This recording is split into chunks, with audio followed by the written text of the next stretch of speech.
بسم اللہ الرحمن الرحیم۔ صحیح بخاری حدیث نمبر 16۔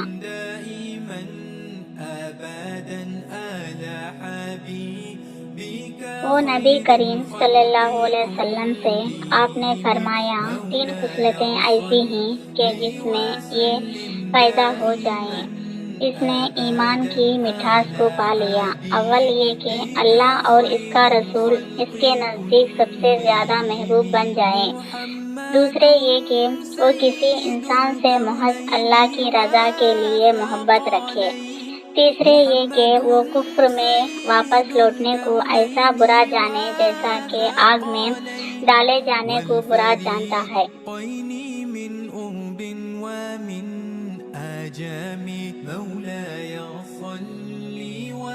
میرے چینل پہ سبسکرائب، لائک، شیئر اور بیل آئیکن کو پریس کیجیے۔